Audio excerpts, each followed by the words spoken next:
Hello everyone, I welcome you at the platform of middle academy. और आज हम जो यूपीएससी और आरपीएससी के अंदर मेंस और प्री के रिलेटेड जो इंपॉर्टेंट न्यूज़ चल रही है उसी को फर्दर डिस्कशन में लेकर आए हैं। आज हमारा जो मेन इंपॉर्टेंट टॉपिक है वो इंडिया के न्यूक्लियर प्रोग्राम को लेकर के है। ये द हिंदू के न्यूज़ एडिटोरियल में था, एक्सप्लेनर सेक्शन में था, बहुत इंपॉर्टेंट है। और आप जानते हैं कि जो न्यूक्लियर प्रोग्राम है ये हमारी टेक्नोलॉजी का पोर्शन भी है। इसके अंदर साइंटिस्ट का जो कंट्रीब्यूशन है वो भी हमारे सिलेबस का पार्ट है। और हमारे मेंस के सेक्शन में ये कहाँ पे हेल्प करेगा उसको भी हम सिलेबस में देखेंगे। तो यहाँ पे इवेंट क्या हुआ है कि हमारे माननीय प्रधानमंत्री श्री नरेंद्र मोदी जी ने जो कल्पकम यानी कि तमिलनाडु के मद्रास के अंदर जो वहाँ पे जो हमारा न्यूक्लियर प्लांट था वहाँ पे उन्होंने एक प्रोटोटाइप जो कि फास्ट ब्रीडर रिएक्टर है। ये एक प्रकार से जो न्यूक्लियर प्लांट्स होते हैं उसके एक सब टाइप है जिसके अंदर फास्ट ब्रीडर रिएक्टर होता है। उसका एक प्रोटोटाइप यानी कि टेस्टिंग करने के लिए उन्होंने एक रिएक्टर को यहाँ पे इनॉग्रेशन किया है। ये न्यूज़ है। इस न्यूज़ के साथ हमें कौन से पॉइंट ध्यान रखने हैं जो एग्जाम्स के पर्सपेक्टिव से इंपॉर्टेंट है उस पर हम डिस्कशन करेंगे।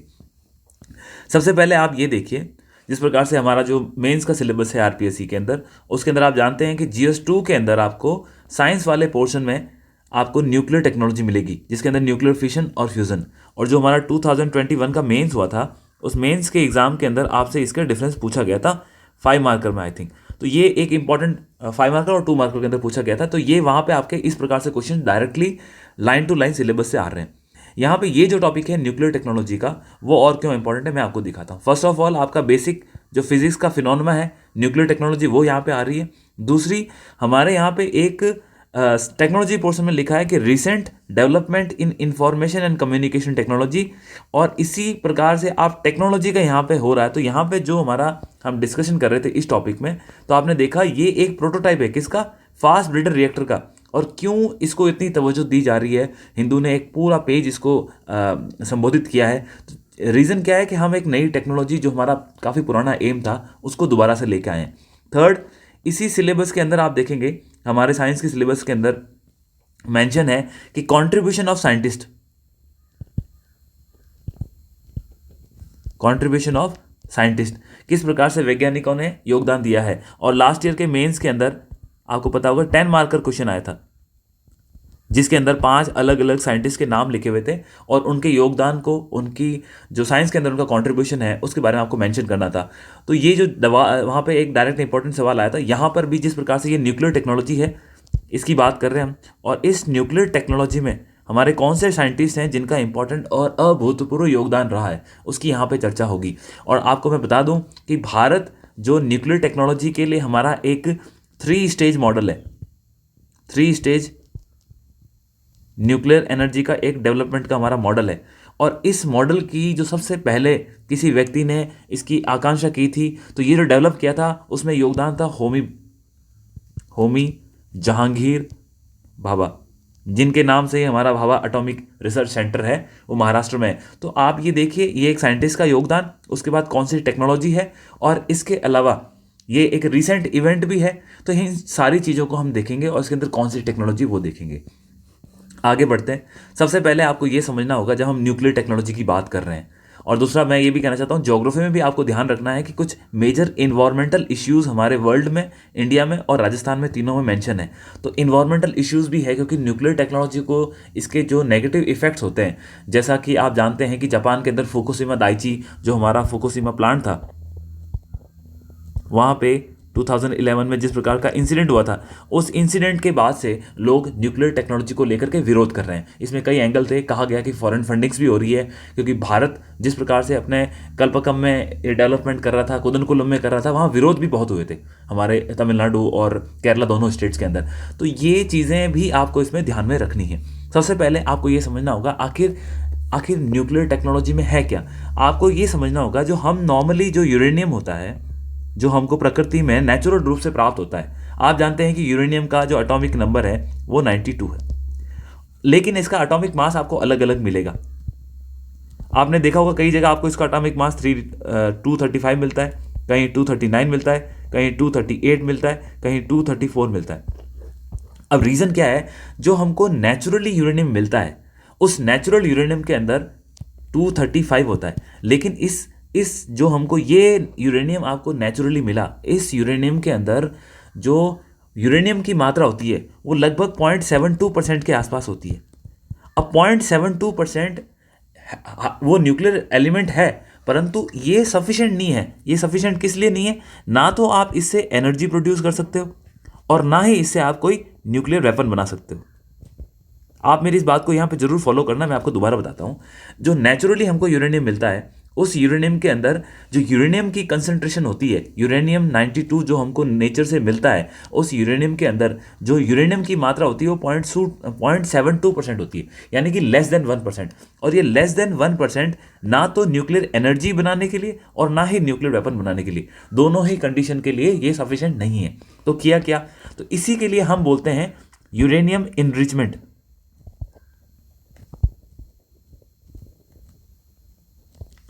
यूरेनियम इनरिचमेंट और यूरेनियम इनरिचमेंट के माध्यम से ये जो 0.72% जो यूरेनियम मिलता है नेचुरली, इस यूरेनियम को इनरिच किया जाता है, यानी कि इसके अंदर इस यूरेनियम एलिमेंट में और यूरेनियम को ऐड किया जाता है। तो जब आप इसके अंदर इतना इनरिचमेंट कर लेते हो कि लगभग यूरेनियम की मात्रा 3% के आसपास हो जाए, तब इससे आप एनर्जी, न्यूक्लियर एनर्जी जो है वो प्रोड्यूस कर सकते हो। वहाँ पे न्यूक्लियर पावर प्लांट्स के अंदर इस यूरेनियम को, जो कि 3% एनरिच हो सकता है, उसको आप एज ए फ्यूल यूज़ कर सकते हो।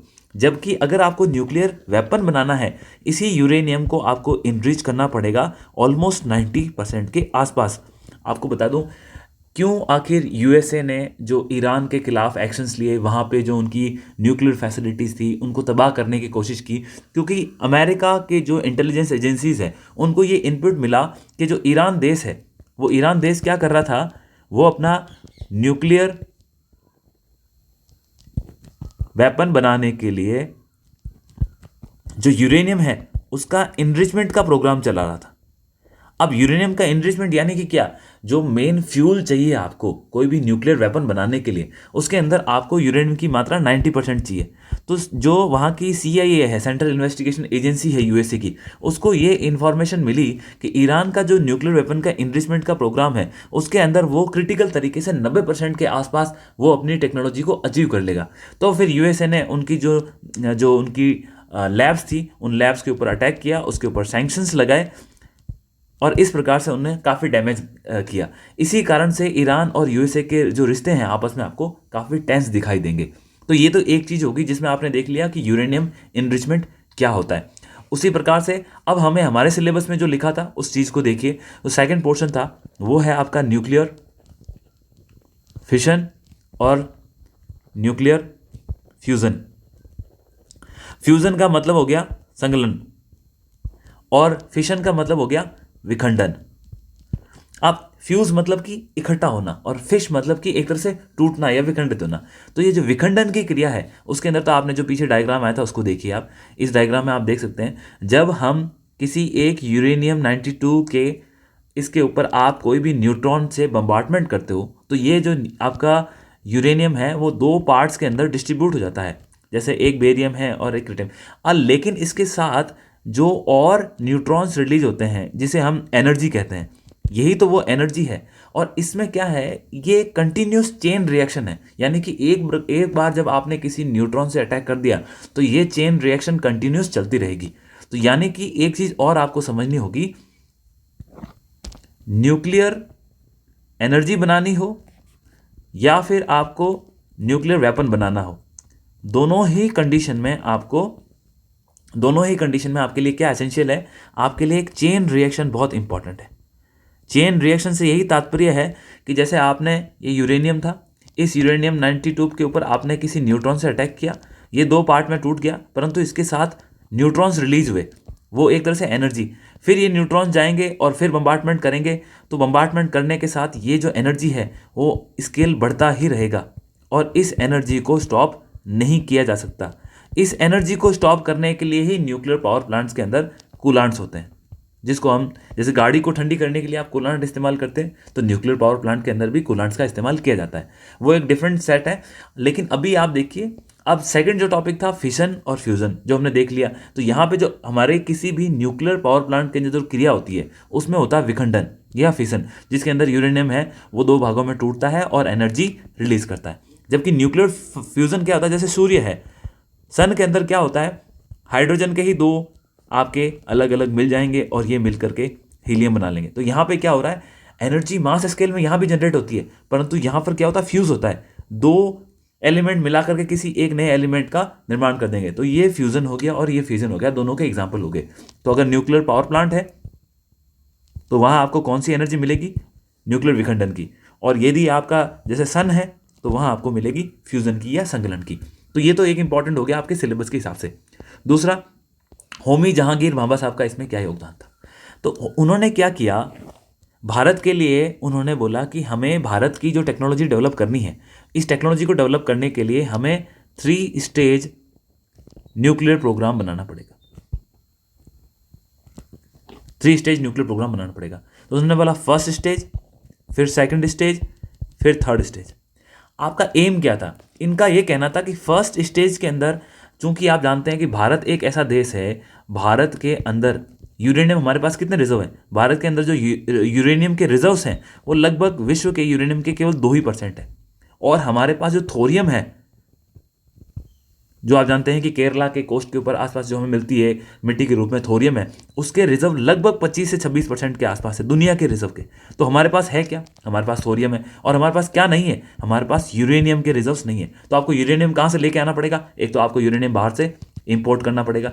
और बाहर के विदेशी देश आपको यूरेनियम देंगे, नहीं देंगे। क्यों नहीं देंगे, क्योंकि आप जानते हैं कि जिस प्रकार से हमने 1978 के अंदर, फिर 1998 के अंदर जो हमने न्यूक्लियर ब्लास्ट किए थे, उससे हमारे ऊपर बहुत सारे सैंक्शन लग गए थे।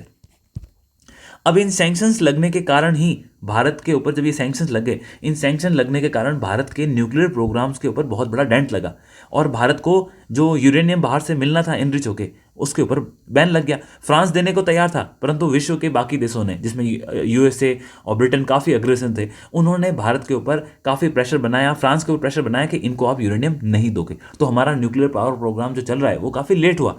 अब जो हमारा 3 स्टेज का न्यूक्लियर प्रोग्राम हमने बनाया था, उसके अंदर स्टेज 1 में क्या था, हमारा ये प्लान था कि हम क्या करेंगे कि हम जानते हैं कि यूरेनियम 235 से तो काम चलेगा नहीं, उसको इनरिच करना पड़ेगा। तो बोला हम इसको थोड़ा इनरिच करेंगे। इनरिच करने के बाद फर्स्ट स्टेज के अंदर हम यूरेनियम 239 थोड़ा सा इनरिच कर देंगे 3% के आसपास, और इससे हमको फ्यूल मिल जाएगा। और साथ में हम क्या करेंगे, हैवी वाटर को यूज़ करेंगे।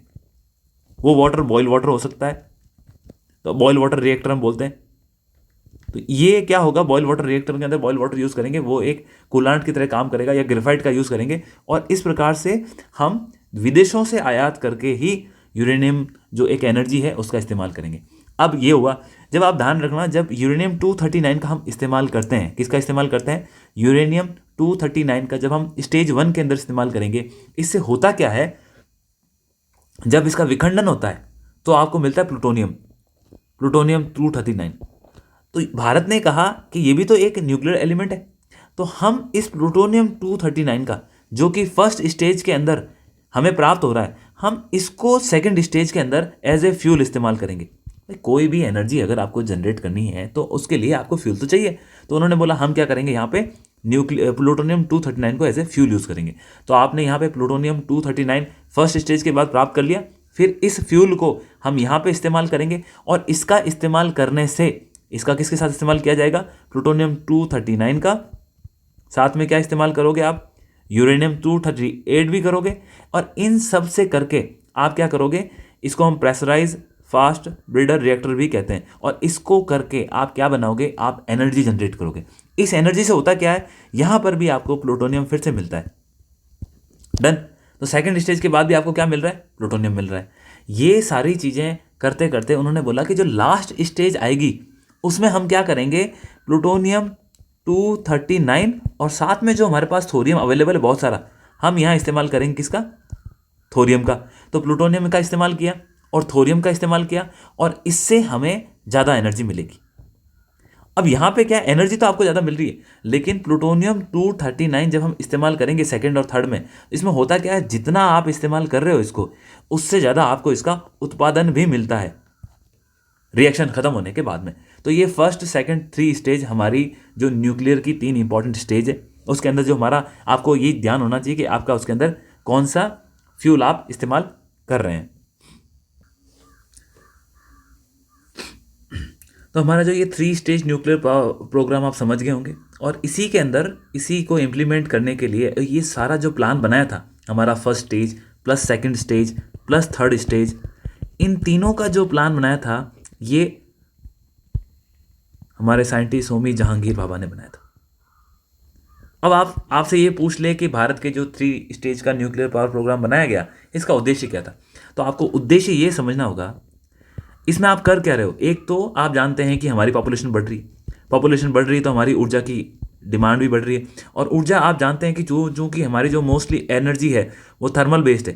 थर्मल बेस्ड यानी कि हम कोयला से उत्पादन काफ़ी ज़्यादा करते हैं, और कोयला से जब आप उत्पादन करते हो तो आप जानते हैं कोयला हमारे यहाँ है, लेकिन उसको भी हमको इंपोर्ट करना पड़ता है। तो थर्मल जो कोयले से उत्पादित ऊर्जा है उसकी जो कॉस्ट होती है वो जो हमारे न्यूक्लियर टेक्नोलॉजी से उत्पादित ऊर्जा की मतलब आधी से भी कम है।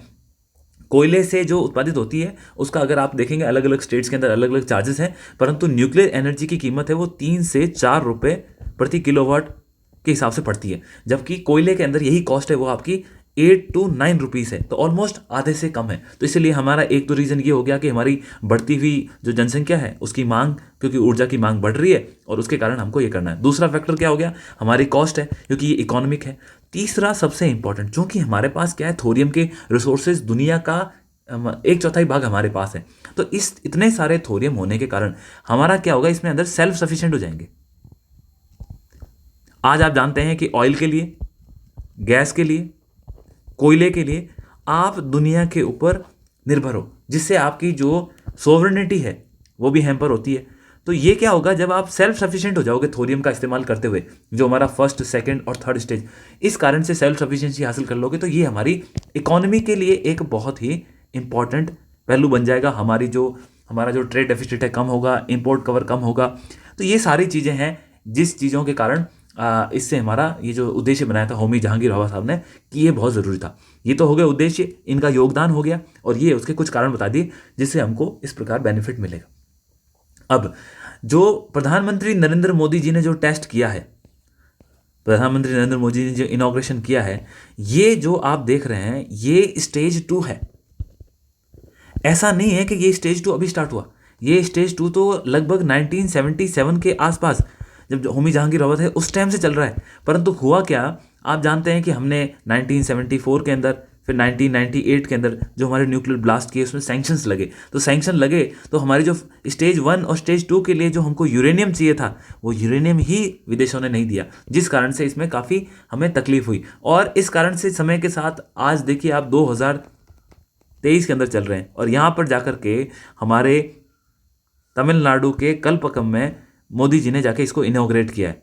और परंतु आपको ये भी समझना होगा कि अब हम इसके अंदर कुछ और नया कर रहे हैं हमारी सेल्फ सफिशिएंसी को हासिल करने के लिए। तो आपको ये समझना होगा ये क्या है, ये स्टेज 2 है।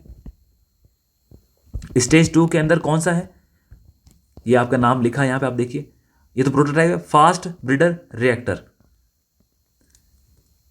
PFBR, fast breeder reactor.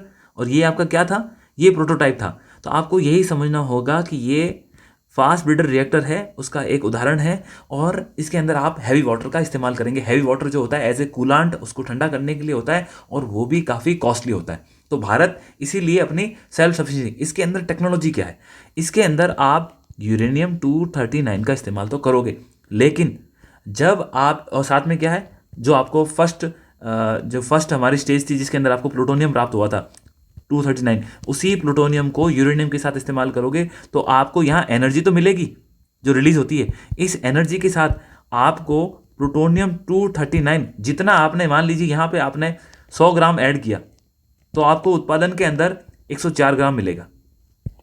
मतलब समझे, जितना प्लूटोनियम आप सेकंड स्टेज के अंदर ऐड करोगे उससे ज़्यादा आपको मात्रा एज ए उत्पादक मिलेगी। तब होगा क्या, जब आप थर्ड स्टेज का डेवलपमेंट करोगे तो ये मात्रा आप दोबारा एज ए एनर्जी इस्तेमाल करोगे थोरियम के साथ मिलके, जिससे हमको सेल्फ सफिशिएंसी मिल जाएगी। ये यहाँ पे आपको इंपॉर्टेंट चीज़ें हैं जिनको ध्यान में रखना है।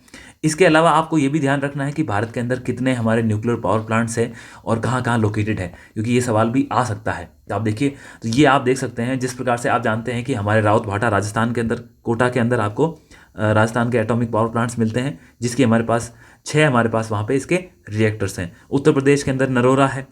उसके बाद आपको काकरापार, आप जानते हैं कि काकरापार गुजरात के अंदर है, वहाँ पे। फिर तारापुर जो कि हमारा पहला फर्स्ट न्यूक्लियर पावर प्लांट था इंडिया का, जो महाराष्ट्र के अंदर है, तो ये भी आप जानते हैं। इसके बाद कैगा, जिसका काम ऑलरेडी अंदर चल रहा है कर्नाटका के अंदर। फिर कुदनकुलम, जिसको लेकर के काफ़ी विरोध हुआ था, तमिलनाडु के अंदर ये भी लोकेटेड है। और उससे इंपॉर्टेंट आपका मद्रास के अंदर ही कल्पकम के अंदर जो हमारा एटॉमिक पावर प्लांट है, जो हमारा कुदनकुलम है, उसकी लोकेशन यहाँ पे है। और जो हमारा मद्रास का ये कल्पकम है, इसकी लोकेशन यहाँ पे है। तो ये देखिए, इसकी लोकेशन यहाँ पे हो गई और कुदनकुलम की लोकेशन आपके towards the end, towards the Sri Lanka.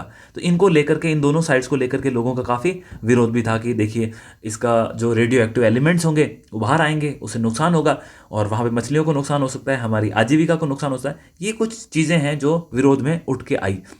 इसके अलावा एक नई टेक्नोलॉजी जो न्यूक्लियर वर्ल्ड के अंदर आवाज़ उठा रही है, जिसके ऊपर भारत भी काम कर रहा है और हमारे इस एडिटोरियल में उसका मेंशन था, वो थी SMR, स्मॉल मॉड्यूलर रिएक्टर।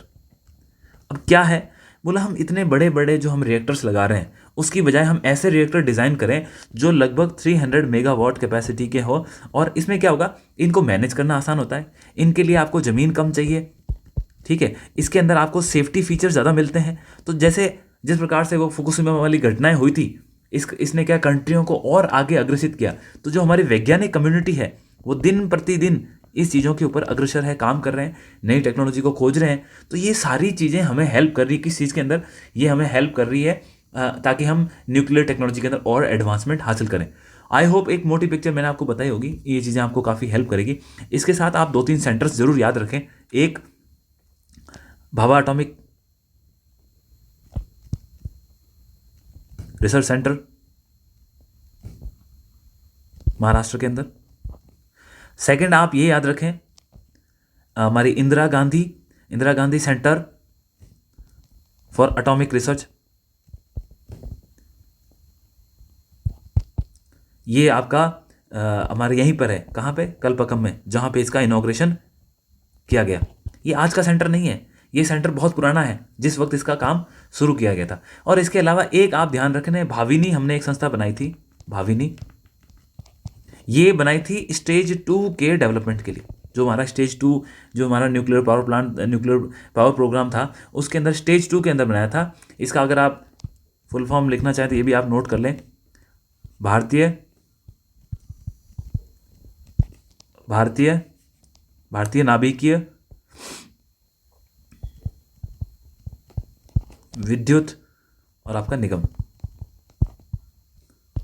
तो ये स्टेज 2 के लिए इन्होंने भारतीय नाभिकीय विद्युत निगम, ये भाविनी जो संस्था हमने इसके बनाई, ये एक तरह से स्पेशल पर्पज व्हीकल है जो किसी पर्टिकुलर एम के लिए बनाया गया था, और स्टेज 2 के अंदर, और इसके अंदर ही होमी भाभी जांगा साहब का बहुत ही बड़ा योगदान था हमारी कंट्री को सेल्फ सफिशिएंट न्यूक्लियर एनर्जी में बनाने के लिए। आई होप ये जिस्ट आपको समझ में आ गई होगी। ये बहुत इंपॉर्टेंट आर्टिकल्स था, और जो हमारी जैसे टेस्ट सीरीज चल रही थी पेपर 2 के अंदर, तो इसमें से एक क्वेश्चन हम अब डालेंगे, क्योंकि ये आज ही के उसमें एडिटोरियल में था। तो इस प्रकार से जब न्यूज़पेपर के अंदर हमारे रिलेटेड बहुत कम ऐसे टॉपिक्स आते हैं जो एग्जाम में आ सकते हैं, परंतु ये एक ऐसा टॉपिक है जो आपके 3-4 जगह काम आ रहा है। तो इसलिए आपको एक ओवरऑल पिक्चर को अच्छे से समझना है। येस, आई कैन अंडरस्टैंड कि हमारे लिए लैंग्वेज कई बार बैरियर्स होती है, परंतु इस जिस्ट में मैंने कोशिश की है आपको हिंदी में एक्सप्लेन करने की, तो इंग्लिश वाले भी समझ सकते हैं, हिंदी वाले भी समझ सकते हैं। आई होप आपको ये कंफर्टेबली समझ में आ गया होगा। इन केस आपका कोई डाउट है तो प्लीज़ हमारे टेलीग्राम चैनल पे द मैंडेरिन एकेडमी पे आप उसको कमेंट को डाल सकते हैं। We will respond you. Thank you so much.